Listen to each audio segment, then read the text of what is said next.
सही में मैं काफी खुश हुई। आपकी जो आइडियोलॉजी है, आपने जो बोला, one person is equal to one vote is equal to one value, I agree to this fact. मैं मानती हूँ पूरे तरीके से, मैं आपसे सहमत हूँ, आपने जो कुछ भी कहा। इसमें मैं एक चीज बोलूंगी, मुझे ये नहीं पता यहाँ बैठे हुए कितने लोगों को सिद्धार्थ के बारे में पता है, लेकिन हर किसी को गौतम बुद्ध के बारे में जरूर पता होगा। गौतम बुद्ध एक वो इंसान जो एक आधी रात में अपनी बीवी यशोधरा, अपने बेटे राहुल को छोड़ के घर से निकल गए खोज में शांति के, जिनको आज के डेट में हर कोई बुद्धिज्म को मानता है, फॉलो करता है। उसी तरीके से मैं ये नहीं बोलूंगी कि मैं किसी पर्टिकुलर पॉलिटिकल पार्टी को सपोर्ट करती हूं या ऐसा कुछ है। I am neutral in terms of that.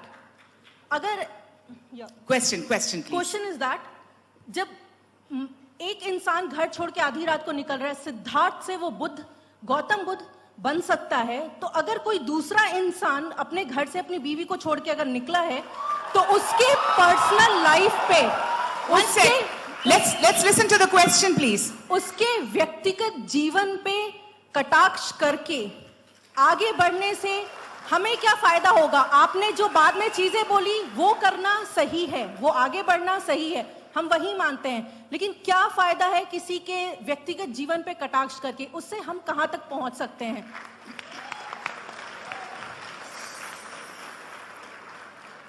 सबसे पहली बात तो बहुत बहुत शुक्रिया आपका।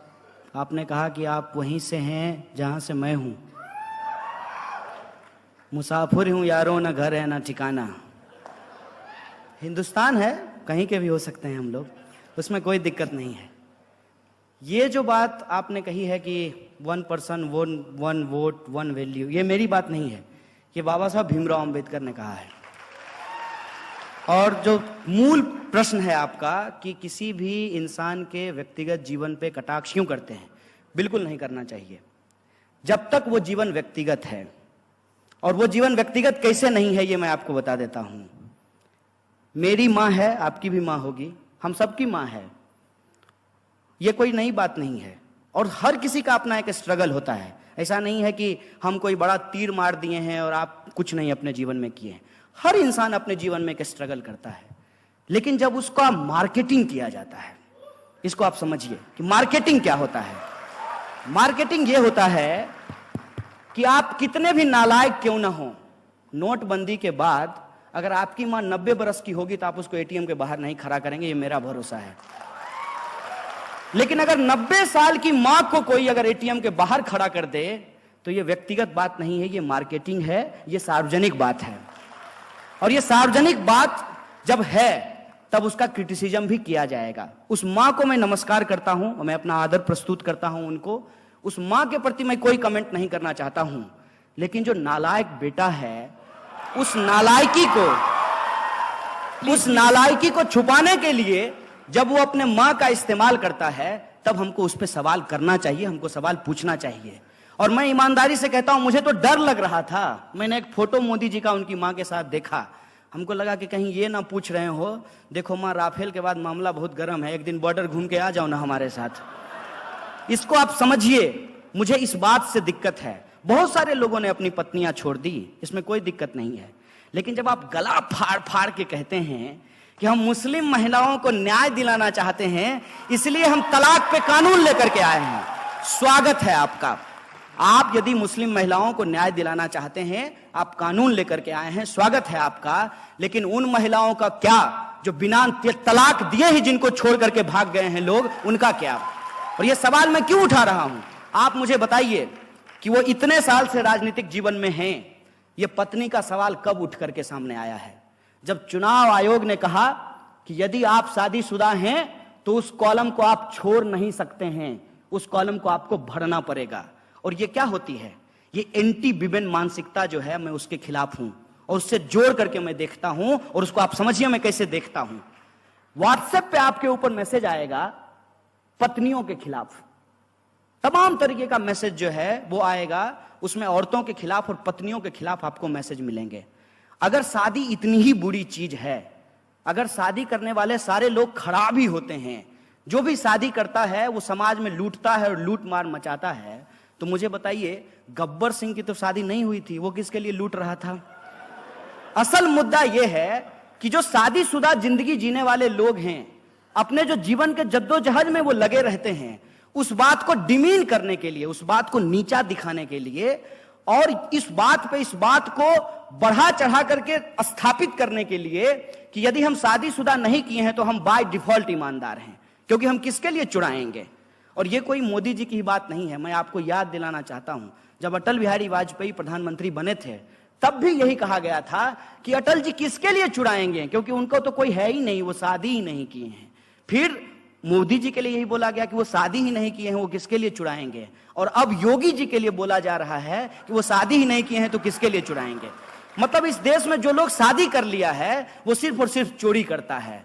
चंबल के जितने भी डाकू हैं वो शादीशुदा नहीं हैं, वो क्यों लूट रहे हैं ये मुझे समझा दीजिए।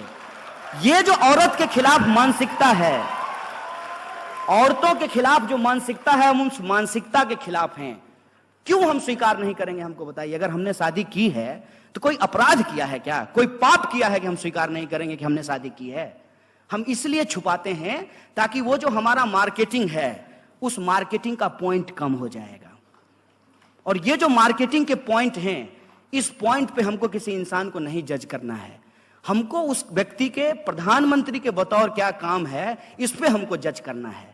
लेकिन बतौर प्रधानमंत्री जो वो काम नहीं किए हैं, इसी बात को डाइवर्ट करने के लिए वो माता और पत्नी के पास पहुंच जाते हैं। कौन ऐसा बेटा होता है मुझे बताइए तो, मां का पैर छूते हुए फोटो खिंचवाता है, कैमरा लेकर के मां से मिलने के लिए जाता है। कौन ऐसा बेटा होता है। इस बात को समझिए, मैं उस साजिश के खिलाफ हूं कि जब कोई इंसान अपनी जो हकीकत है उसका मार्केटिंग करके सवाल को गुमराह करने लगे तो इस साजिश को हमको समझना चाहिए। और इस बात से मैं पूर्णतः सहमत हूं कि किसी भी व्यक्ति के व्यक्तिगत जीवन पे कटाक्ष नहीं करना चाहिए। मसलन कोई भी व्यक्तिगत जो बयानबाजी होती है व्यक्तिगत जीवन को लेकर के, उससे बचने का प्रयास करना चाहिए। लेकिन जरूरत इस बात की है कि वो बात व्यक्तिगत हो। सार्वजनिक जीवन में अगर कोई बात है तब उस पर बात बोली जाएगी। हेलो कन्हैया जी, लाल सलाम। कन्हैया जी, मैं थोड़ा सा ओपिनियन रखूंगा, फिर मैं सवाल बताता हूँ आपको। नहीं, जल्दी से सवाल कीजिएगा, बहुत जल्दी, सीधे सवाल पे आइए। ओके। कन्हैया जी, आप देखते हैं पूरी दुनिया में धर्म के नाम पे आज अहिंसा फैल रही है, और धर्म जो मतलब कह सकते कि नॉन वायलेंस की बात करता है, लेकिन उसके नाम हिंसा फैलाई जा रही है। तो इस धर्म के नाम पे जो हिंसा होती तो उसको रोकने का सबसे अच्छा काम कम्युनिस्टों ने किया है। तो आप एज ए कम्युनिस्ट मैं आपको मानता हूं, लेकिन आप एक डेमोक्रेटिक कंट्री में रहते हैं, तो आपको ये इस धर्म के नाम पे जो हिंसा हो रही है, जो लोग पावर में आ गए धर्म के नाम पे और हिंदू धर्म को बदनाम कर रहे हैं। प्रश्न पूछिए। मेरा प्रश्न ये है कि आप इस कम्युनिस्ट, एज ए कम्युनिस्ट, क्या आप आइडियोलॉजी गांधी जी की फॉलो करेंगे इन सब चीजों को खत्म करने के लिए, या लेनिन की आइडियोलॉजी को फॉलो करेंगे? एक बार जो है, देखिए सवाल जो आपने पूछा है बहुत सुंदर सवाल पूछा है। और जैसे वो उस महिला ने सवाल किया ना कि सिद्धार्थ को कोई नहीं जानता है, महात्मा बुद्ध को हर कोई जानता है। वो इसलिए जानता है क्योंकि वो अपनी पत्नी को छोड़ करके चले गए थे। एक ही घटना को दोनों तरीके के तर्क के लिए इस्तेमाल किया जा सकता है। मैं आपको बता देता हूं कि जब तक शादी नहीं किए होते, जब तक गृहस्थ जीवन का सुख नहीं लिए होते, तब तक सन्यासी नहीं बन पाते, सेम घटना। और दूसरा, जो गृहस्थ जीवन में फंस जाता है वो सन्यासी नहीं बन पाता है। सेम घटना को अलग अलग तर्क से इस्तेमाल किया जाता है। और शादी की जहां तक बात है, मैं आपके प्रश्न पे आऊंगा, तो कालिदास तो शादी करने के बाद कालिदास बने थे ना। यह सवाल नहीं है, शादी मुद्दा नहीं है। असल मुद्दा क्या है उस पर हमको पहुंचना चाहिए। ये जो हम लोग बाइनरी बनाना शुरू कर दिए हैं ना, ये बाइनरी हम अपने दिमाग में क्यों क्रिएट करते हैं, इस हकीकत को समझिए। ये एक डिजाइन की तहत हमारे दिमाग को ट्रेंड किया जा रहा है कि हम हर चीज को युग्म में देखें, बाइनरी में देखें। मसलन आप टीवी चैनल खोलिए तो उसमें बीच में आपको एक रेफरी मिलेगा, 3000 पे एक इधर से जो है फाइटर रहता है और 3000 पे उधर से एक फाइटर रहता है, और एक हिंदू की तरफ से फाइट करेगा और दूसरा मुसलमान की तरफ से फाइट करेगा। और गेटअप भी पूरा तैयार करके आता है, बड़ी सी दाढ़ी, टोपी, बड़ा सा चंदन, पूरा गेटअप में आता है। और बीच में वो एंकर जो है वो रेफरी बना हुआ है और आपको हिंदू मुसलमान का फाइट चल रहा है। वो चैनल बदलेंगे तो WWF पे वही हो रहा है, दो पहलवान आपस में लड़ रहे हैं और एक रेफरी बना हुआ है। उसके बाद अगर आप किसी अपने जीवन के दूसरे स्फीयर में जाएंगे तब भी आपको यही फाइट दिखाई देगा। मसलन, अरे ये तो मोदी जी का समर्थक है, अरे ये तो मोदी विरोधी है। ऑफिस डिवाइडेड है, घर में जाइए तो आपका डिनर टेबल डिवाइडेड है, पापा मोदी जी के समर्थक हैं, मम्मी मोदी जी की विरोधी हैं। मतलब इस तरीके का डिवीजन आपको हर जगह दिखाई मिलता है। ये जो डिवीजन है, ये डिवीजन गलत है। जीवन ऐसा नहीं होता है। जीवन में दिन और रात के बीच में एक ऐसा वक्त होता है जो ना दिन होता है ना रात होता है। लाइफ में चीजें हमेशा ब्लैक और व्हाइट नहीं होती है, वो ग्रे भी होता है।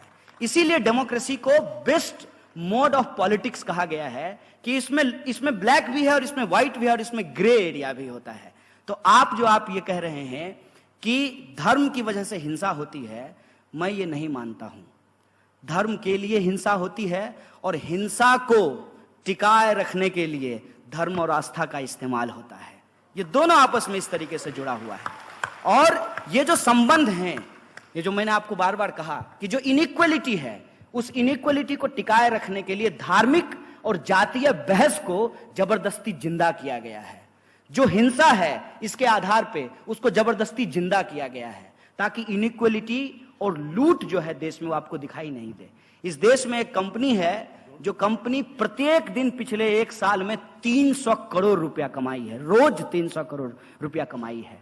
और आपको यह लगे कि अरे वो तो भाग्यशाली है क्योंकि उसकी मां का कोख जो है वो वीआईपी है, और हम तो भाग्यशाली नहीं है क्योंकि हमारी मां का कोख वीआईपी नहीं है। जबकि आपकी मां ने भी आपको 9 महीने पेट में रखा है, उसकी मां ने भी आप उसको जो है 9 महीने ही कोख में रखा होगा, लेकिन वो वीआईपी हो गया पैदा होते ही और हम जो है दलित हो गए पैदा होते ही। ये जो डिफरेंसेज है, इस डिफरेंसेज को टिकाए रखने के लिए धर्म का इस्तेमाल होता है। वरना आप किसी भी रिलीजियस टेक्स्ट को जाकर के पढ़ लीजिए, वो मानवता की बात करता है, मानव मुक्ति के कल्याण की बात करता है। लेकिन ये सवाल आज हमारे सामने नहीं आ रहे हैं। हमारे सामने सवाल क्या आते हैं, जैसा आपने प्रश्न किया वैसा ही एक प्रश्न मुझे पूछा गया। एक मुसलमान लड़के ने कहा कि लोग मुझे बार बार कहते हैं कि कुरान मानते हो कि संविधान मानते हो।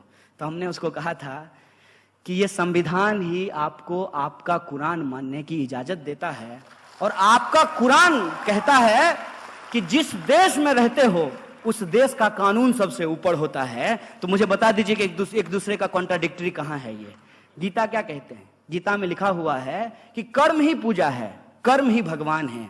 तो मेरे लिए पूजा क्या होगा? मेरे लिए पूजा मंदिर में जाकर के घंटी बजाना नहीं होगा।